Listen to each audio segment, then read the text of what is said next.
इस्लाम की सबसे बड़ी देन जो इस देश के 90% मुसलमानों को नहीं पता है। गाइडेंस इतनी जबरदस्त। ये जो मुझे पत्थर मार रहे हैं ना, किसी दिन यही हमारे पैरोकार होंगे। आपको इनसे सीखने का मन नहीं करता? बहुत महान था, एक बार आसमान में से उंगली डाल के छेद कर दिया था। आज सबसे ज्यादा एजुकेशन में हिंदुस्तान में कौन पिछड़ा? मुसलमान। कोई बुनियादी दिक्कत है जिस पे लोग जा नहीं रहे?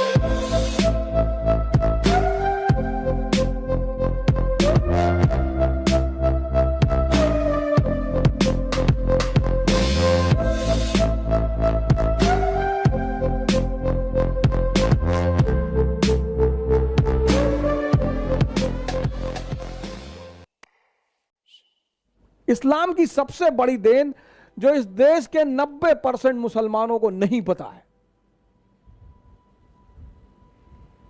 राजनीति में इस्लाम की सबसे बड़ी देन राजनीति में नहीं पता, वो है एनलाइटेंड एरिस्टोक्रेसी। ये इस्लाम की सबसे बड़ी देन है, एनलाइटेंड एरिस्टोक्रेसी। और इसमें दो नाम इतने महान हैं, एक अल हारून और दूसरा उसका बेटा अल मामून। सर पढ़िए कभी इनके बारे में। 90% मुसलमान औरंगजेब का नाम जानते हैं? इन लोग का जानते ही नहीं। औरंगजेब बड़ा बढ़िया आदमी था, चच्चा थे तुम्हारे ना। भाई साहब वो महान आदमी था। हाँ बहुत महान था, एक बार आसमान में से उंगली डाल के छेद कर दिया था, वो बाद में नासा वालों ने भरा। ये इन्होंने एक डिपार्टमेंट बनाया सर बगदाद में, बैतुल हिकमत। पर मुसलमानों से कुछ बोल दो, नाराज हो जाते हैं। संगी है, संगी संगी संगी है ये। हाँ बैतुल हिकमत, सबको बुलाया सर, पूरी दुनिया के विद्वानों को। ये इस्लाम की राजनीति को सबसे बड़ी देन है। Caliph system. जो आदमी एनलाइटेंड होगा वो स्पिरिचुअल हेड होगा और वही पॉलिटिकल हेड होगा। हजरत अबू बकर, हजरत उमर साहब की कहानियां सुनो सर। मुसलमान इसी को भूल गया। नेता चुनो सर, तुम दलित नेता चाहते हो ना, दलित नेता चुनो, अंबेडकर जैसा चुनो, कोई हारून जैसा चुनो। पढ़ो इस आदमी का इतिहास। लिटरेचर में कंट्रीब्यूशन, साइंस में कंट्रीब्यूशन, डेवलपमेंट में कंट्रीब्यूशन, पॉवर्टी में कंट्रीब्यूशन। नहीं वो आरएसएस वाले जो है मुसलमानों के पीछे 2014 में आए, 2014 में आए। उससे पहले की कंडीशन देख लो, सच्चर कमेटी की रिपोर्ट। अरे नहीं, वो आप नहीं समझ पाएंगे। और 1870 में एक किताब आई हिंदुस्तान में, द इंडियन मुसलमान। बड़ी इंपॉर्टेंट किताब, द इंडियन मुसलमान। और इस किताब जो है, इस किताब ने कहा कि 80% मुसलमान इस देश में पिछड़े हुए हैं, गरीब हैं।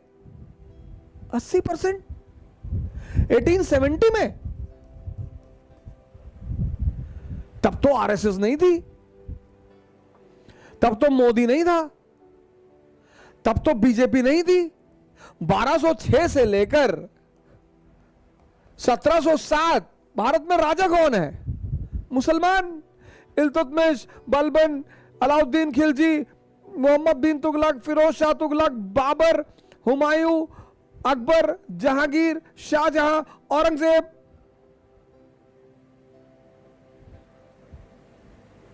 तो ये कैसे हो गया? मैंने बड़े सारे मुस्लिम इंटेलेक्चुअलों से सवाल किया, मौलानाओं से कहा, मैंने कहा चाचा ये कैसे हो गया? नहीं वो जो है वो कुछ दूसरा मसला है, वो आप नहीं जान पाए। नहीं कैसे हो गया? तब तो ये लोग थे नहीं, ये कैसे हो गया? इसका मतलब कोई बुनियादी दिक्कत है जिस पे लोग जा नहीं रहे हैं। यह मकसद है मेरा आपको इस कहानी सुनाने का। यहां पे तो सर मुसलमान शासक हैं, फिर 80% गरीब पिछड़े। क्यों? कोई तो बुनियादी वजह होगी सर। इतना बड़ा ये बिंदी देख रहे हैं, इतना बड़ा इजराइल और इतना बड़ा अरब वर्ल्ड।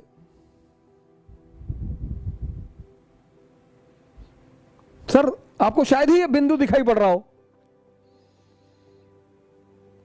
इतना बड़ा इजराइल और इतना बड़ा अरब वर्ल्ड। दुस्साहस देखिए इनका। आपको ये आकर्षित नहीं करता? आपको इनसे सीखने का मन नहीं करता? गाली देना किसी समस्या का समाधान नहीं है। हमारे बड़े सारे मुस्लिम भाई हैं, उनको मैं देखता हूं किसी को तुरंत गाली देने लगते हैं। तारिक फतेह चोर है, अच्छा क्यों? वो आर्रा का एजेंट है, अच्छा हिंदुस्तानियों का एजेंट है, तो क्यों नहीं बहस करते हो उससे जाकर? करो, उसको साबित करो कि तुम गलत हो, उसको बुलाओ किसी मजलिस में, उसके तर्कों को काटो। नहीं नहीं वो शैतान का आदमी है, शैतान इबलीस का आदमी। और जब भी तुम किसी को गाली देते हो तो एक बात तो स्पष्ट हो जाती है कि तुम उससे मुकाबला करने में सक्षम नहीं हो।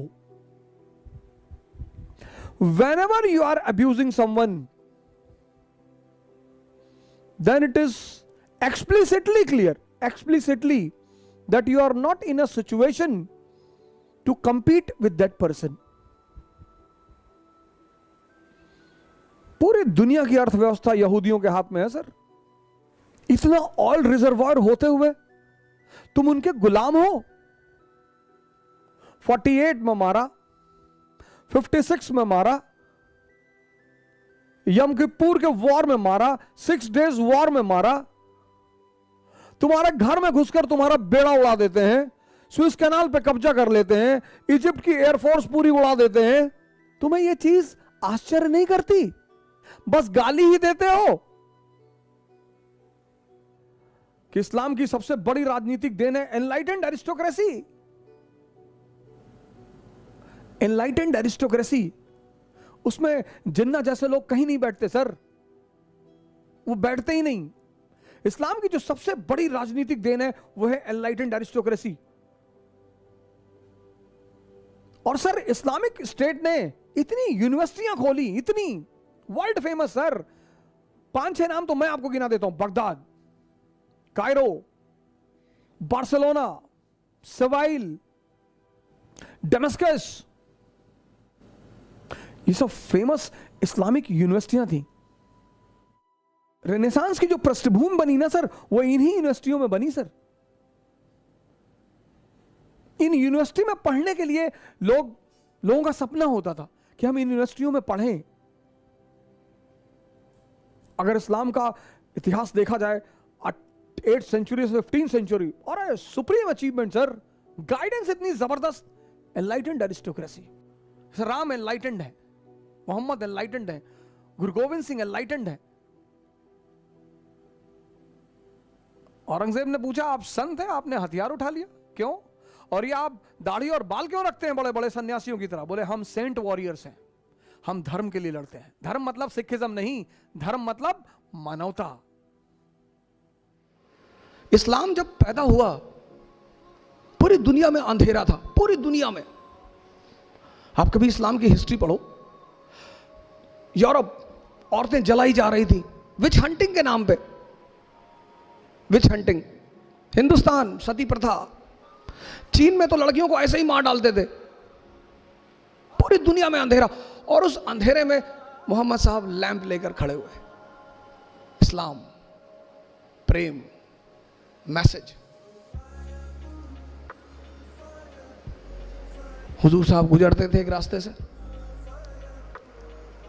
कोई महिला उनके ऊपर डेली कूड़ा फेंकती थी।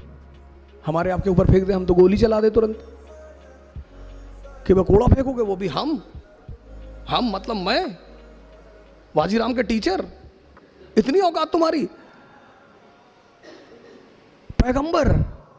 पैगंबर, हम तो उसके सामने कुछ है ही नहीं। पैगंबर, मालिक का सीधा हाथ है उस आदमी के सर पे। एक दिन उस महिला ने कूड़ा नहीं फेंका, वो मकान के अंदर गए, पता किया कि मोहतरमा कहाँ है, पता चला बीमार है। गए, हालचाल पूछा, कहा मालिक से दुआ करूंगा कि आप जल्दी ठीक हो जाए। ये है, हमसे लोग पूछते हैं, मैं मेडिवल इंडिया पढ़ाता हूं, लोग मुझसे पूछते हैं इस्लाम इतनी ऊंचाई पे कैसे था, मुसलमान इतनी ऊंचाई पे कैसे थे? स्पेन से लेकर चाइना सी, कैस्पियन से लेकर हिंदुस्तान, पूरे इलाके में मुसलमानों का कब्जा। क्यों? क्योंकि वो अपने उस वक्त पैगंबर को समझते थे कि जीतने के सिद्धांत क्या है। जीतना तलवार से नहीं, तलवार से तो लूटा जाता है। चोर किस चीज का इस्तेमाल करता है? तलवार का। ये मैसेज है, मैसेज। इकरा शब्द फैजल साहब ने लिया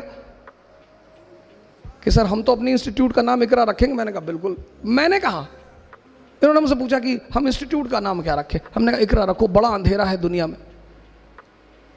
इकरा मतलब पढ़ो। आज सबसे ज्यादा एजुकेशन में हिंदुस्तान में कौन पिछड़ा? मुसलमान। पैगंबर हमारा कह रहा है, हमारा, वो हम सब के पैगंबर है, किसी खास विशेष के नहीं है। वो कहता पढ़ो, समझो। तैफ शहर का नाम सुना होगा, काफी लोग बैठे हो तैफ, वहां के लोग हुजूर साहब को पत्थर मारते थे, गाली देते थे। जिब्राइल साहब ने हुजूर साहब से कहा कि कहो तो, तैफ शहर 2 पहाड़ों के बीच में है, तो उन्होंने हुजूर साहब से कहा कि कहो तो दबा दूं। अरे बोले नहीं, जाने दो। ये लोग ये जो मुझे पत्थर मार रहे हैं ना, किसी दिन यही हमारे पैरोकार होंगे।